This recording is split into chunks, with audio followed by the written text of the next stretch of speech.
Cool. Can you hear us, Steve? Yeah, I can hear you. All right, awesome. Our next talk will be from Steve and Theo. Steve completed his PhD from Stanford, working with McKeown. His research interests revolve around programmable network data architectures and hardware-software co-design. Throughout his PhD, he's been actively involved in the P4 and net FPGA communities. He's now at Intel driving pathfinding projects for the IPU product line. Theo recently joined Intel as a cloud engineer working on programmable networks after finishing his postdoc at Stanford in the platform lab and the McKeown group. He received his PhD from Università della Svizzera Italiana, where he was advised by Professor Robert Soule. His research interests are in distributed systems, networking, and databases. So guys, you can take it away. All right. Can you see my screen? Yeah. All right, perfect. Yeah, so like Sagar just mentioned, my name's Steve. I'm here with my colleague Theo to tell you about our experience building and evaluating the nanoPU architecture and the nanoSort application using Chipyard and FireSim. And this is work that we did while we were at Stanford University, along with some of our other colleagues at Stanford that are shown up here. And now we're both at Intel doing pathfinding for the IPU. So what is the nanoPU? If you're interested in learning the details, feel free to check out our 2021 OSDI paper, but I'll try and give you guys a brief overview. So the nanoPU is basically motivated by the observation that data center applications are highly distributed and increasingly fine-grained. And in order to achieve peak performance, they need super low latency network communication, and oftentimes that's for very small messages. So we developed the nanoPU as a sort of hero experiment to try and answer the question, what would it take to absolutely minimize median and tail communication latency? So this figure here shows the main components of the nanoPU architecture. So the nanoPU is an integrated NIC solution where the NIC and the cores are intended to be integrated on the same die. It includes dedicated hardware to very efficiently load balance network messages across cores. And it also includes programmable hardware to support a class of data center transfer protocols. But perhaps the most interesting and unique aspects of the nanoPU is in the design of each core's network interface and how threads get scheduled on the cores.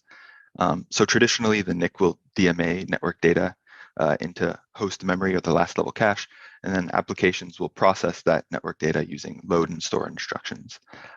And on the nanoPU, this traditional path still exists, but we also add a novel fast path directly to each core's register file. So this means network messages get delivered directly to applications running on the cores without needing to go through the host memory hierarchy at all. And additionally, rather than waiting for an operating system to make thread scheduling decisions, we accelerate these decisions using a dedicated hardware module on each core. So the nanoPU fastpath is able to achieve a wire-to-wire latency of just like 69 nanoseconds with almost zero variance at low load. And each core can process almost up to 120 million requests per second. So here's one of the nanoPU cores with the register file, the CPU pipeline, and the L1 caches. And inspired by old HPC systems like the J machine from 1989, we repurposed two general purpose registers for network I/O and call these registers NetRx and NetTX. And then when an application issues an instruction that reads from NetRx, this actually reads a message word that's at the head of the network receive queue. And similarly, when an application issues an instruction that writes to NetTX, this actually writes a message word to the tail of the network transmit queue. So the first word of each message is special and indicates the message length so that applications are able to detect and indicate message boundaries. So as an example, we can implement a simple loopback application that just echoes received 3-word messages back to the sender with basically 3 instructions. Move from NetRx to NetTX just 3 times, which on a 3 gigahertz processor would take like 1 nanosecond, which for reference is about how long it would take to access the L1 cache. So that's sort of the basic idea. But I should also mention that we use dedicated TX and RX queues for each thread, and we added a hardware thread scheduler to the core to enable super low latency, context switching, and performance isolation between high and low priority applications. So using Chipyard, we developed a prototype quad-core nanoPU with a 200 gig network interface by basically modifying the RISC-V Rocket Core. So a block diagram of the prototype is shown in this figure at the bottom here. As many of you are probably aware, the Rocket Core is a pretty simple 5-stage in-order single issue processor, and it required surprisingly few modifications to add support for the nanoPU's register file network interface. So our prototype runs a custom written nanokernel, and we configure the nanoPU's programmable transport module to implement either the NDP or HOMA transport protocols. So over the next few slides, I'll try and describe the sort of 3 main ways in which we evaluated the nanoPU using Chipyard and FireSim. So first, we hooked up the nanoPU Chipyard Verilator simulations to a Python unit testing framework via a Linux tap interface. So the Python unit tests generate some application messages, they split them up into packets, and then pass those to the simulated nanoPU system running in Verilator. The apps running on the nanoPU produce some responses, and then the Python unit tests verify that the responses are as expected. And we also added a module to timestamp messages into and out of the nanoPU system in order to gather some latency statistics. So we like this approach because it enabled us to leverage a lot of very powerful Python libraries like SCAPI for working with network packets, and pandas and NumPy for stats collection and numerical analysis, as well as the very useful Python unit testing libraries. So we use this approach to like smoke test our nanoPU applications as we were developing them, as well as to perform some simple like latency and throughput micro benchmarks. Those Python/Verilator unit tests were great, but in order to gather statistically significant tail latency measurements, we need to be able to simulate like tens of thousands of requests, which would just take far too long with Verilator. Fortunately, FireSim can help us out here. We developed a configurable load generator in FireSim by basically modifying the FireSim Ethernet switch model. The load generator is synchronized with the simulation time, and it runs on the host CPU, while the nanoPU simulation is accelerated on the AWS FPGA. The load generator generates requests at some configurable load and then measures the end-to-end response time. So this approach allows us to simulate like tens of thousands of requests in just a few minutes, instead of like the many hours it would have taken using Verilator. So using that framework, we can develop plots that look like this, which look at tail response time under load. So this particular plot explores how different ways of writing the Mica key value store application on the nanoPU affect the tail latency and maximum achievable load. So we did this sort of analysis for various nanoPU applications that we developed. The third way that we evaluated the nanoPU was using scale-out network simulations with FireSim. So we did this primarily to evaluate like the correctness and performance of our transport protocol implementations. So in one example, we ran a FireSim simulation consisting of 80 quad-core nanoPU clients, all sending messages to a single nanoPU server at the same time. So this is what's called an incast workload. And this workload results in switch buffer overflow and packet loss, which then the transport protocol needs to recover from. So using simulations like that, we can explore performance characteristics of different transport protocol implementations. So we updated the FireSim switch model to log the buffer occupancy in order to get the plots that are on the top row here. And we can also measure application message completion times through the network. So this analysis helps us to understand the trade-offs for different transport protocol approaches. And FireSim allows us to run simulations at like a much larger scale than would otherwise be possible just in a grad student lab. So if you're interested in learning more about this, feel free to check out our 2021 SOSR paper. So I'll wrap up my portion of the talk and let Theo take over with some of my thoughts about, I think, the opportunities that FireSim provides in the networking space. So I think FireSim's ability to run large-scale cycle-accurate simulations of the full system from servers to switches is extremely powerful. Today, many cloud service providers are exploring and deploying custom transport protocols offloaded to NIC hardware. And these protocols are often very complex with many tricky edge cases, so it's very difficult to verify that they're actually implemented correctly. So I think FireSim provides a unique opportunity to help validate that they are implemented correctly, evaluate the performance of these protocols using real applications at very large scale, and long before any silicon would otherwise be available. So I think in the long term, it has the opportunity to save a lot of time, money, and headaches. And I'd love to see companies that are developing IPUs, DPUs, smart NICs for data centers to adopt to FireSim or something very similar to it as part of their sort of standard development process. So I'll leave it at that and let Theo take over and tell you about the nanoSort application, which we developed on FireSim and on the nanoPU. Yeah, thank you, Steve. So Steve was talking, or the last thing you said was looking at large scale applications and real world applications. And that's what we're looking at with nanoSort. So what is nanoSort? So with nanoSort, we're trying to sort large data sets as quickly as possible. So given some keys, we're trying to sort these keys with the lowest latency. And why are we going for low latency?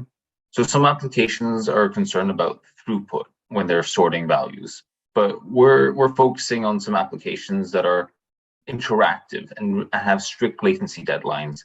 For example, imagine you're playing a video game and you render every frame and you're trying to run at 30 frames per second. You can't tolerate high throughput, but with an arbitrary latency deadline. If you want it interactive and you don't want the rendering to stutter, you have to render each frame in microseconds or milliseconds. So, and sorting is part of that. So how do we go about doing this?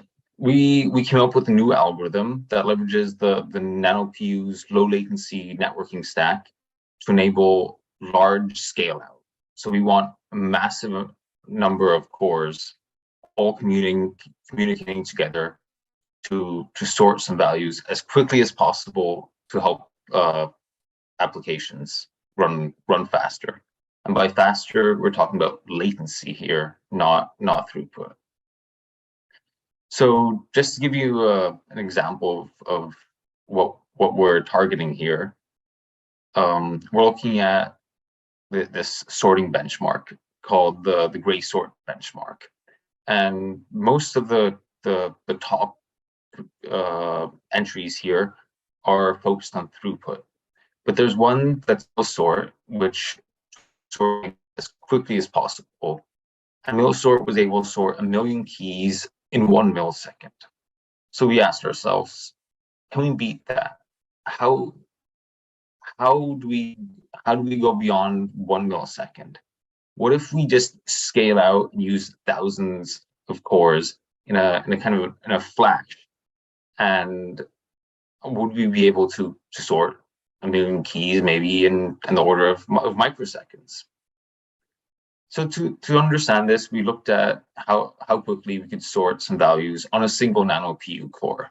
So this is a small in order core, Rocket Core running at 3 gigahertz, and we found that it doesn't scale linearly. It scales super linearly. So with we're trying to sort 10 to 30 keys, it takes in the order of hundreds of nanoseconds. But when we get up to 1,000 keys, it's taking tens of microseconds, and not to mention 1 million keys. So we have to think about how we can string together lots of cores, these wimpy cores that are sorting slowly like this, in order to ideally scale linearly and sort these values immediately. So we came up with a new algorithm. And the algorithm, I'm not going to go into so much detail here, but just give you kind of a high level understanding of what's going on and why we need the nanoPU for this to be able to run this algorithm. So the first thing we do is kind of counterintuitively, but we add more randomness. We shuffle all the initial values, all the initial keys among all the nodes. And what this does is it helps each node have a more accurate sample, a better distribution of all the keys in case there's some initial skew. Then once we've shuffled all of them, the nodes collaboratively pick 16 splitter keys. So these are keys that partition the key space. And for each partition, we allocate some nodes proportionally. And then each node sends its keys to one of the buckets, depending on these splitters, on the thresholds. And at the end of step 4, what we have all the nodes having received keys for the range of values they're responsible for. At this point, we recurse. We do the whole algorithm all over again for each of these buckets. And we keep doing this until the buckets are small enough that we can use a base case sorting algorithm to do the final sorting. So as you can see here, communication is essential, and that's why we need something like the nanoPU. So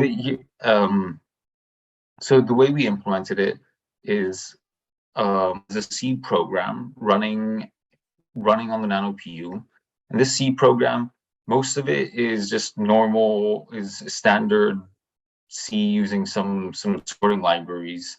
And the only part that's specific to the nanoPU is a communication API, where we read packets straight from the register file instead of using a asynchronous or a kind of socket API. And the software stack we're running on the nanoPU, which itself is being simulated using FireSim. And for our large scale experiment, we used 264 EC2 instances, which in total had 4,224 vCPUs. So this is a large scale simulation. Let's go into a little bit more detail of how we're using these AWS EC2 instances. So the way we organized this was into this network topology it's a full 2-layer, full bisection leaf spine topology, and all the links are 200 gigabits per second. And just like as we saw with the nanoPU evaluation, we're using the NDP transport protocol. This is for low latency communication between the nodes. And we changed the network to support reliable multicast.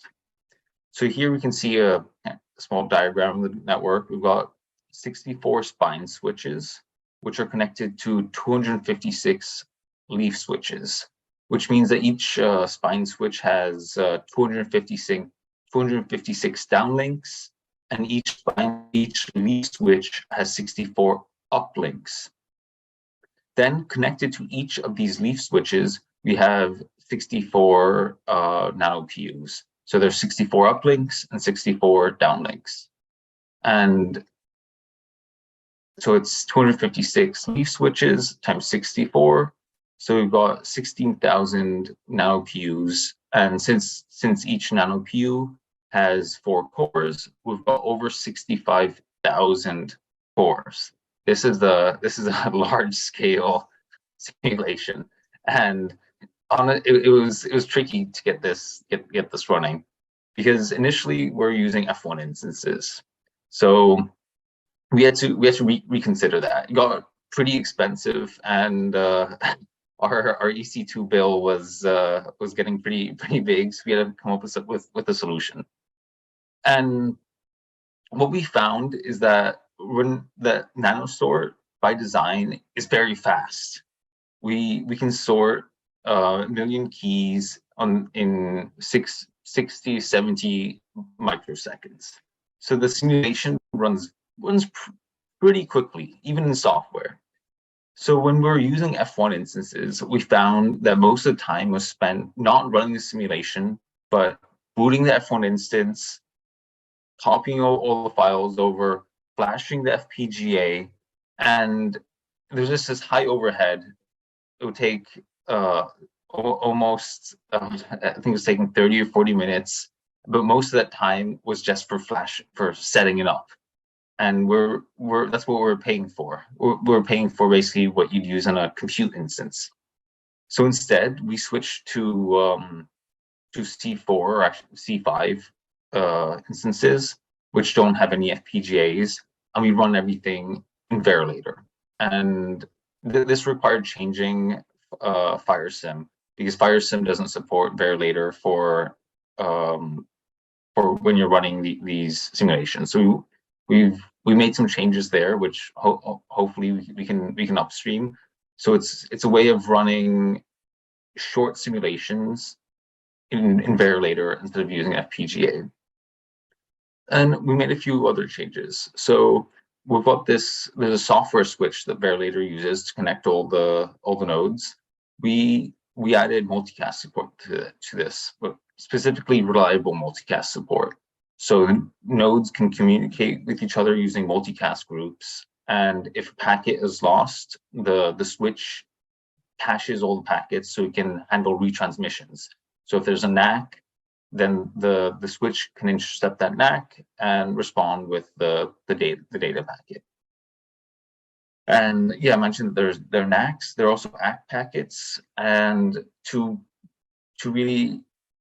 prevent there from being stragglers in the nanoPU in the nanosort algorithm, we prioritize data packets over NACs so that stragglers can get their data packets and start processing those instead of having ACKs fill up all the queues in the network. So that's a slight change. So putting this all together, we're able to evaluate the nanoPU running nanosort. And what we found two main results. First of all, we found the nanosort scales. So as we increase the number of keys, the sort time increases linearly. But more importantly, if there are more keys, you can throw more cores at the problem. So we can scale not only in the size of the data set, but also we can scale out with more cores to reduce the runtime. But nanosort needs a fast network. And that we can see here as we increase the switch latency, so the time it takes for a packet from when it enters the switch to when it exits the switch, if you use a switch latency of 0, which is probably impossible unless it's an optical switch, then nanosort performs pretty well. And we can see here the idle time, that's the time that the cores spend idling instead of processing, is almost nothing. But if we increase the latency up to 2 microseconds, most of the time the cores are idle. They're waiting for data, they're waiting for messages to come from other cores, and they're wasting time. So what this tells us is that for these large scale out applications that require tight synchronization between nodes, the communication time must be minimized. It's essential. And one way of doing that, one part of that, is the nanoPU's low latency network stack. But we can see here also the switches in the network. We need fast switches to get our runtime down. And I think this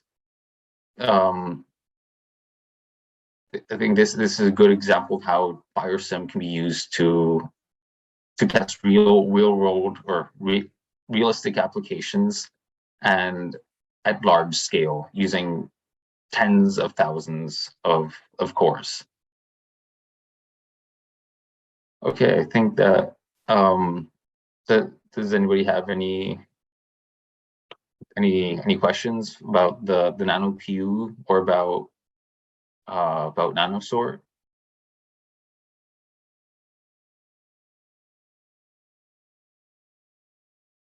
Awesome, thanks. So I have first a comment, but not really a question. So I may have forgotten to tell you, but I upstreamed your support for installations already in FireSim. So it's been there since last year. Nice. And yeah, it's been super useful. I use it myself all the time, which is why I did all this. So yeah, thanks for that. So I had a question about the simulation performance in the nanosort case. So like How are you guys mapping down the different switch simulations onto hosts on EC2? That's a good question. So I mentioned that we were using 264 EC2 instances. The way we divide that up is that of those 264 instances, 256 are running the nanoPU, the leaf switches. And each leaf switch has 64 nanoPUs running. So that means that each EC2 instance, each of the leaf instances is running a switch and 64 nanoPUs. And then there are 8 more EC2 instances, and those 8 are running all the spine switches. So we've got eight instances, 8 for the spine switches, 64 spine switches, we've got 8 instances. And for the 256 leaf switches, we have 256. So for the spines, we're running eight switches per instance. Okay, cool. So in this case, do you know if the overall simulation performance bottleneck was the switch communication over the EC2 network, or was it? Yeah. We're trying to understand that, and I was playing around with a number with different allocations, and it seemed like it got bottlenecked when there were too many switches on the same instance.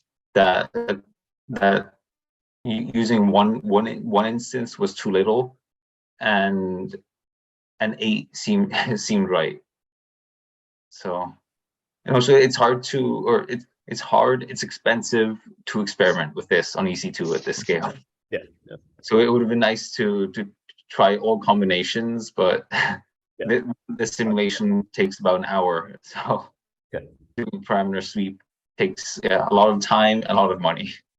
Yeah. Cool. Any other questions in the room on Slack?